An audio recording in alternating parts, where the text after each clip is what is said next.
Hello, listeners. Thank you again for joining me here on the Mad Scientist podcast. And to the students who are listening to this, welcome back to another semester. I always loved September, not just because as a huge nerd, I've always loved going back to school, but also because it's the beginning of fall. The leaves around my house here are already starting to change into bright reds and deep oranges, and my local shopping market already smells like cinnamon spice. This is also the time of year where my diet starts to consist almost 25% of apples, the other 75% consisting of various forms of sandwiches and candy corn. Seriously, how do people not like candy corn? People get offended sometimes at comedians, but the only time I've ever been offended at one was that Lewis Black bit, where he talks about candy corn being terrible. Clearly the man is woefully misinformed, because candy corn is a national treasure. The only way to improve candy corn, in my opinion, is to shape it into a candy pumpkin. Back when I was probably in middle school, so maybe like 6th or 7th grade, I started to get really into psychic phenomena kind of stuff. Partially, this was a continuation of a lifelong love of the paranormal, of course. When I was like 6 or 7, my mom bought me a book from Reader's Digest called Mysteries of the Unexplained, that I read so often that some of the pages have fallen out of it. I still have that book too, although now with the internet it's a lot easier to find all kinds of spooky stuff, thankfully. But another part of it had to do with September 11th. I had heard a story that a random number generator at some psychic think tank somewhere had been able to predict the event a few hours before it occurred. Supposedly it had 1 million random number generators running at once or something, and they all started to give very similar pattern results that morning. A spike in what these psychic researchers called sort of an awareness spike, that something was going to happen that would affect a whole lot of people.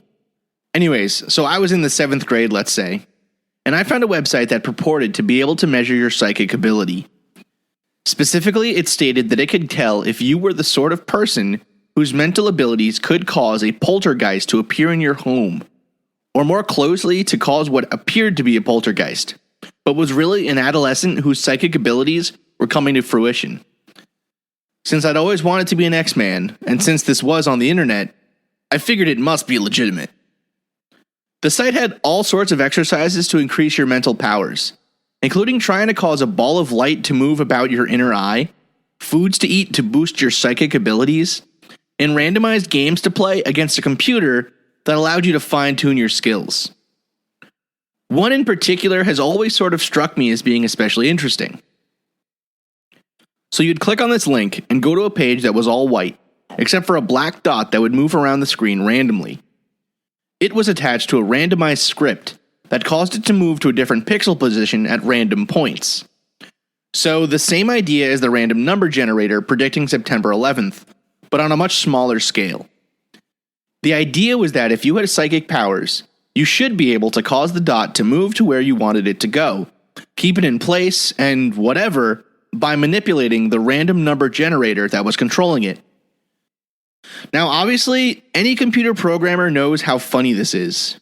A random number generator isn't really random, since for true randomness to occur, it would need to pull from some natural source of randomness. Even if our computers seem to be giving us random numbers, they have had to be programmed in by a person somehow. And it's unlikely that this Angel Fire website, set up in like 2002, had a true random number generator moving this pixel around a screen. Instead, it was probably running on an insanely long script, and so couldn't actually be changed, or was not truly random, such as a roll of dice, but instead used many of the computer models that approximate true randomness. So I could never get the pixel to move, obviously, and my psychic abilities haven't really shown themselves to be any greater as time has gone on. But the idea that poltergeists, or noisy ghosts, could be caused by someone's telekinetic abilities has always been one that I really liked. The image of someone like Jean Grey from the X-Men being so overwrought with emotion that things start to move around their home randomly, making huge messes and noises, but seemingly coming from some other ghostly thing that you cannot see, is a really strong one, I think, for horror movies and shows generally. It isn't the house, or a ghost, or whatever, but it's you that's causing all the scary, horrible things happening to you. Now that's a compelling lead-in to 4 or 5 seasons of eventually frustrating TV melodrama. What is the history of poltergeists? How does it connect to telekinetics? And is there any proof for any of that stuff in the first place? What sort of explanations have been given for poltergeist activity in the past? And how does the paranormal community explain these events today? Is there room in science for this sort of action at a distance? Or would it break some of the fundamental rules we found out about the universe? Welcome to the Mad Scientist Podcast! Tonight's episode, Poltergeists!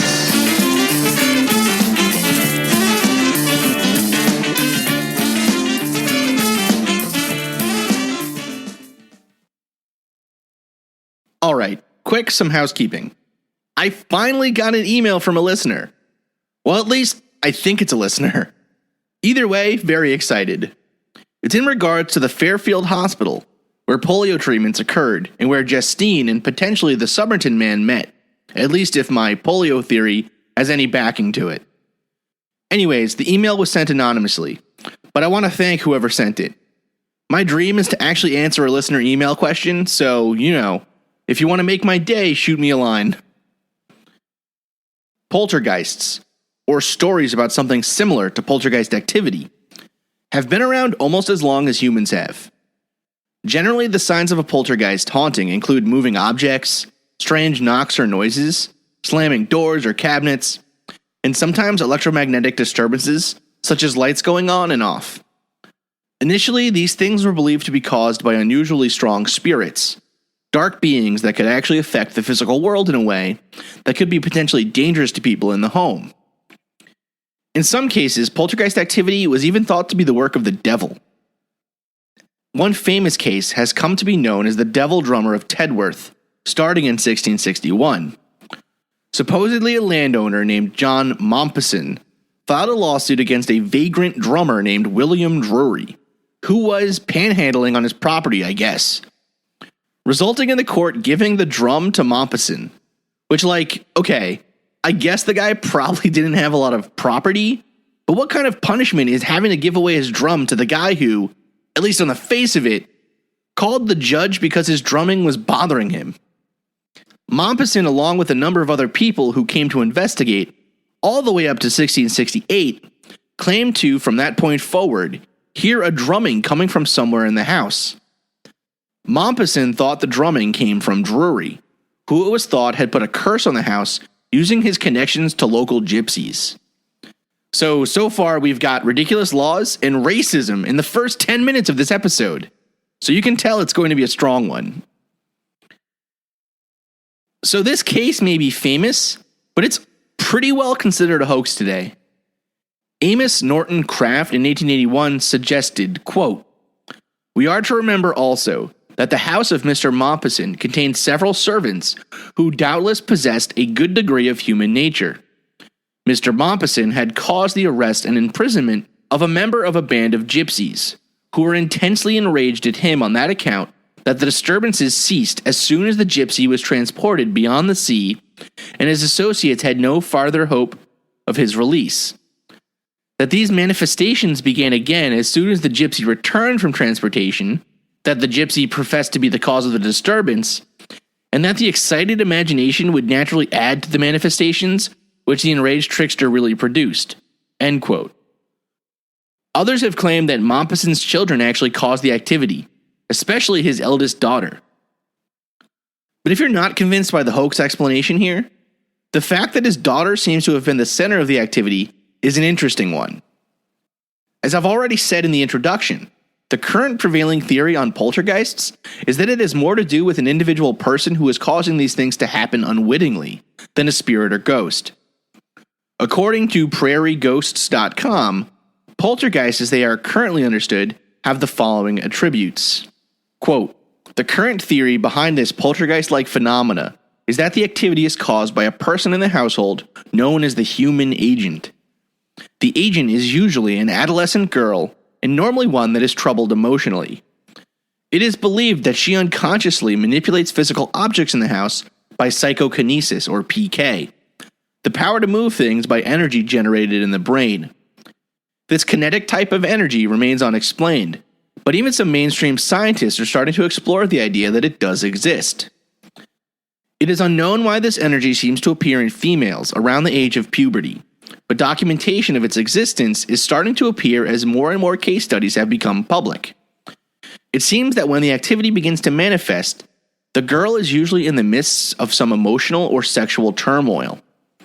The presence of the energy is almost always an unconscious one, and it's rare when any of the agents actually realize that they are the source of the destruction around them.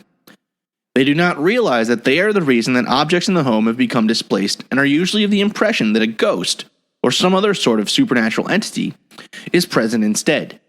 The bursts of PK come and go, and most poltergeist-like cases will peak early and then slowly fade away. It should be noted that while most cases such as this manifest around young women, it is possible for puberty-aged boys, and even older adults, to show this same unknowing ability. As with the young women, the vast majority will have no idea that they are causing the activity, and will be surprised to find there is even a possibility that strange things are happening because of them." End quote. There's a lot to take apart here, but probably the first one that I found fascinating is this line that, quote, "But even some mainstream scientists are starting to explore the idea that it does exist," end quote. While that is sort of kind of true, to say that mainstream science is becoming interested in this sort of thing is sort of a stretch. Believe me, I looked for graduate programs that did stuff like that and couldn't find anything. Anyways, the other interesting thing is that somehow this poltergeist activity can be linked to a single person. But is that borne out by historical cases of poltergeist activity? We've already seen that the crazy drummer of Tedworth maybe could be a hoax, but it could also be linked, maybe, to this person who was cursed, or maybe even his eldest daughter. So is this consistent, or at least possible in some of the more famous recent cases of poltergeist activity? One really good example of this are the cases that seem to have centered around Tina Resch. This one got a lot of publicity when it initially happened, around 1984. Supposedly, this teenage girl could move objects with her mind, seemingly to tip over photographs, levitate telephone sets, and all sorts of other things. The problem with this one, significantly, is that no one ever saw her move the objects. In fact, the only evidence there is for these events is either the noises that the family heard, the objects that seemed to move after Tina was in the room, or photographs taken by Fred Shannon, which show objects moving. The problem with these photos, though, is that they never happened when he was actually looking at the objects. In fact, the famous photograph of the floating telephone was taken while he was looking the other way and shooting basically behind his back at Tina. According to science writer Terrence Hines, quote, "The Resch poltergeist turned out to be so elusive that no one ever actually saw a single object even start to move on its own accord. This included the newspaper photographer, who found that if he watched an object, it stubbornly refused to budge. So he would hold up his camera and look away. One of the photos obtained in this way was distributed by the Associated Press and touted widely as proof of the reality of the phenomena. Examined closely, the photographic evidence in this case strongly suggested that Tina was faking the occurrences by simply throwing the phone and other flying objects when no one was looking. Randy, so the amazing Randy, the famous skeptic, Randy's careful analysis of the other photos, mainly unpublished, of Tina and her flying phone strengthened the conclusion that she was faking.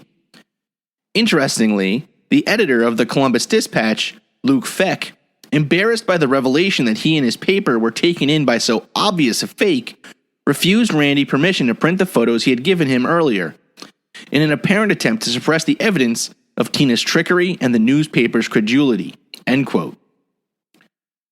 Even more crazy, the cases started after Resch watched the movie Poltergeist, supposedly.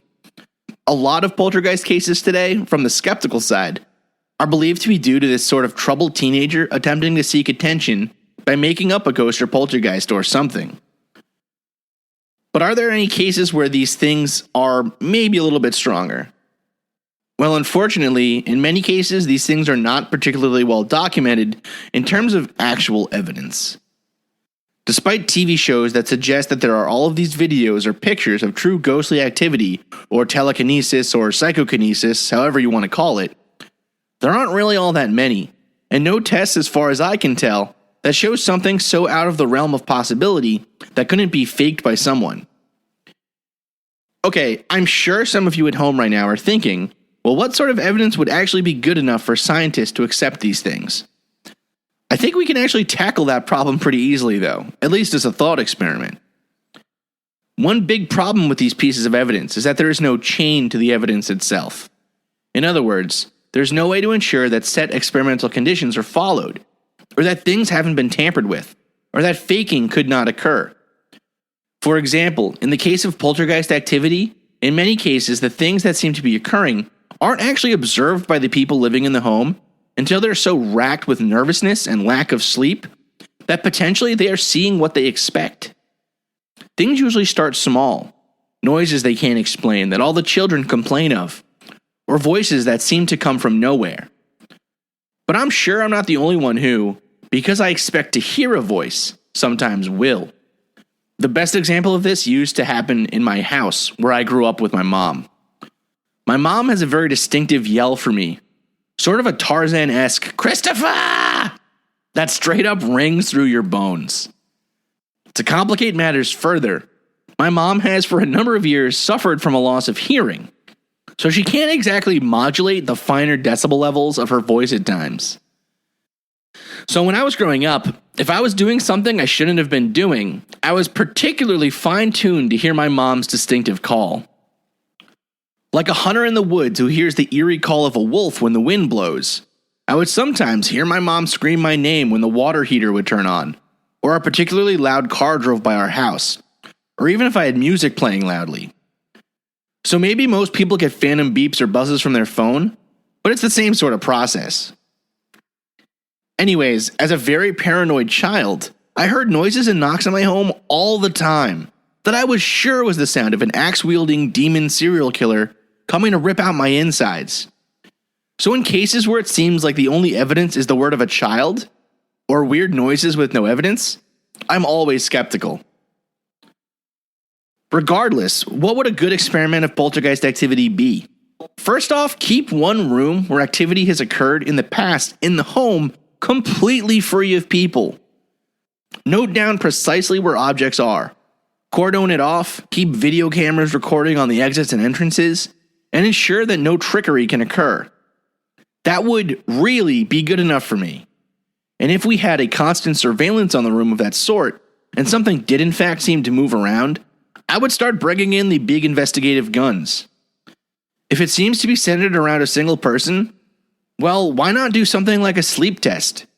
Pay for the family to stay in a hotel, pay for their meals, for like a week. Obviously no cameras in the private rooms such as bathrooms, and maybe keep the kids in their own room so that surveillance doesn't interfere with the parents. And if something happens, bam, we have incontrovertible proof. So I've had a really hard time finding truly good evidence of poltergeists, despite my personal wishes at the beginning of this episode. But it doesn't mean we can't talk about some of the really weird scientific questions that these cases bring up. And one of the weirder ways that these cases seem to break science as we currently know it is through thermodynamics in one way, and in the speed of light in the other. And really breaks them too. Not just aliens manipulating gravity in a way that we currently don't understand. Poltergeists and telekinesis straight up destroy the first and second laws of thermodynamics seemingly, as well as the maximum speed limit of the universe. Pretty good for what might be a teenager throwing stuff around their room. Okay, so the speed of light is probably the easiest to explain science thing that poltergeist phenomena mess up for us. The speed of light is a pretty weird thing if you really start to think about it. Basically, the idea is that everything in the universe, most famously light, but also quanta particles generally, cannot move faster than 299,792,458 meters per second in a vacuum, so space.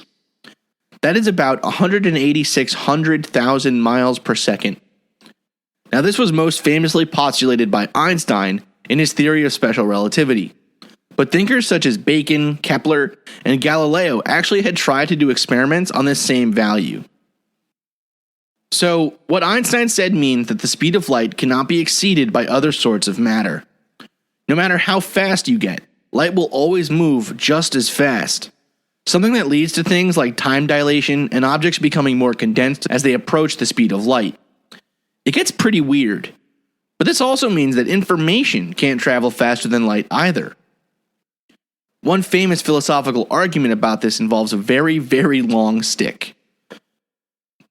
Imagine you have a stick that is 299,792,459 meters long. That means that it is just 1 meter longer than light can travel in 1 second. I'm sitting on one end of the stick, in the space around Earth, and you're sitting on the other side of it, in the space outside Hyper-Earth from beyond the stars. Imagine that this is going on, and I decide to move the stick. Like I push it towards you. Well, how long will it take for the other end of the stick to move? The speed of light states that it should take, at minimum, a very, very small amount of time over a second for the information of me moving the stick to travel down to you. If that information, or the atoms in the stick moving simultaneously, causing the bulk stick to move, obeys the speed limit of the universe. But I moved the stick, right? And it's one noticeably comically large object. Shouldn't it move all at once? Now we can get really complicated here, but it is a very simple version of a similar quantum mechanical weirdness that is often postulated. Basically, electrons are paired one to the other based on something that we call their quantum spin number in an atom. If you have an up electron in an atom, you should also have a down electron. The argument goes that if you shot these electrons at the speed of light away from each other and measured the spin of one, wouldn't that necessarily set the spin of the other? Does that information break the speed of light? How heavy do you think a stick that's like 300 million meters long would be? If we had a telekinetic person, or someone who could do things like read minds or move objects, it should be bounded by the law of the speed of light. That seems to be one that is pretty well unbreakable. No matter what sort of weird wormhole stuff you think you could make this ghost-shaped peg fit into the Bigfoot-shaped hole with. If we find that people can read minds in a way that seems to break the law of the speed of light, well then, one option is that things aren't as non-determinable as we think. Maybe actions are determined in a way that is more significant than we currently believe they are. So the laws of the speed of light or things like that don't really matter for the paranormal.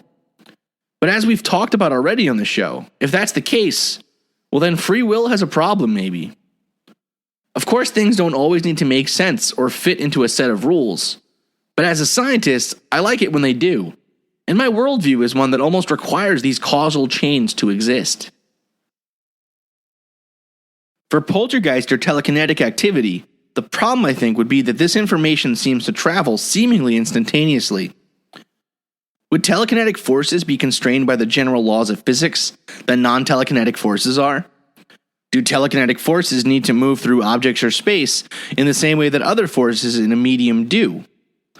If not, then what do telekinetic forces say about things like the speed of light, or the laws of balances of energy? This leads into the second problem of telekinetic forces, that of how they would interact with our basic laws of thermodynamics. Now, thermodynamics is a scary word for a branch of physics that is particularly math-heavy, and therefore scary for most people. But the basic idea is that energy in the universe is conserved. In other words, energy cannot be created or destroyed, and so you should be able to basically make an accounting to show that the energy going into a system is the same amount as going out of it.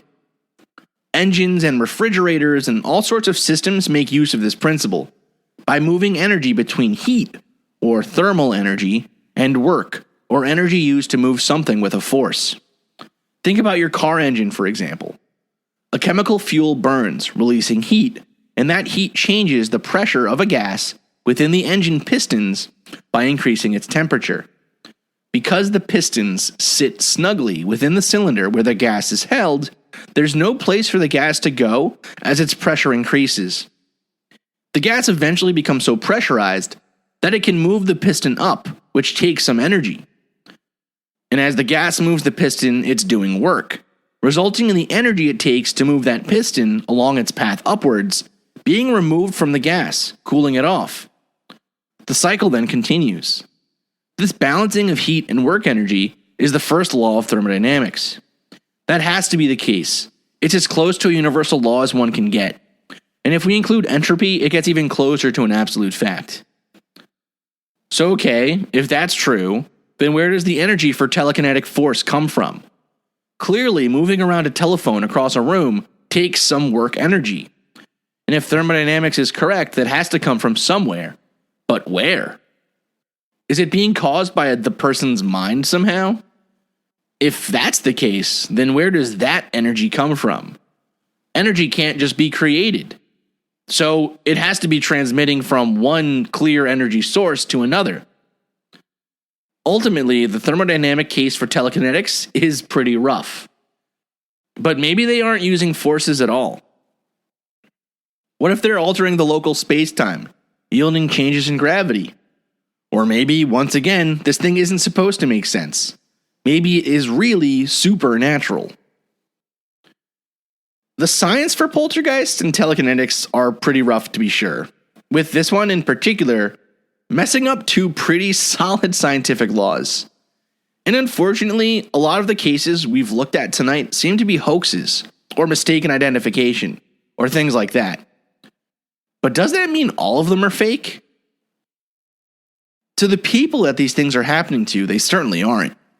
One pretty striking case is one that occurred when rocks appeared to be spontaneously thrown at homes in 1981 in Birmingham, England.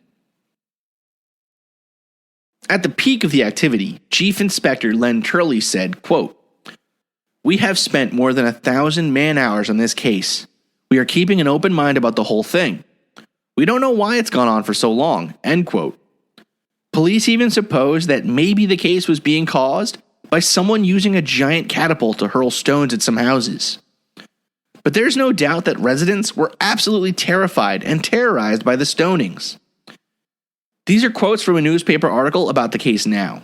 Quote, "The home of Jeffrey Sidebotham and his sister Gwyneth Donnelly sustained the worst damage. They still live at 36, the home they shared with their parents. Jeffrey, age 67, said, 'I'm still very bitter. It was an absolute nightmare and hastened the death of my mother without a doubt.' His mother, crippled with arthritis and emphysema, died in 1982. Jeffrey worked nights for the co-op, so was not present when windows were put through, but he was skeptical about the ghostly claims. Someone, not something, did it and got away with it. It upset the whole household. There were police everywhere, even in the trees, freezing," he recalled. "Windows were smashed every night by stones. As soon as you replaced one, it would be put through again. One bed was covered in glass. We weren't fully insured, so it must have cost a fortune." Gwyneth wept as she recalled the nightly torment. The 64-year-old said, "It took my mother's life. I can remember a stone coming through the window and landing right by her wheelchair. I used to go to bed with a Bible under my pillow and prayed every night for it to stop. A vicar came to our house and he was convinced it was the work of vandals." Maybe the science for these cases isn't very strong. And in fact, at least for the telekinetic explanation, science seems to almost rule it out, at least as I currently can formulate some explanation for these things. But the people who seem to be affected by this stuff are actually terrified. And if it is just a hoax, or an angry neighbor with a catapult, or a disturbed teenager making waves to get attention, the lengths that these people are going to make the lives of others absolute hell, to the point that they think they are being attacked by some paranormal entity, is almost more scary. That it isn't some unexplainable paranormal thing, but just normal human meanness, a more down-to-earth sort of evil that any one of us could encounter in our lives. That's it for this episode. Thank you again for listening, and thank you for telling your friends. I've been especially excited to hear that I've gained a few listeners in colleges around the Boston and Cambridge area, which is just awesome. My logo was designed by Carrie Sheehan, whose websites can be found at ksheheen.com. You can find me on Twitter, Facebook, Tumblr, and WordPress, and of course on podbean.com. Thanks again.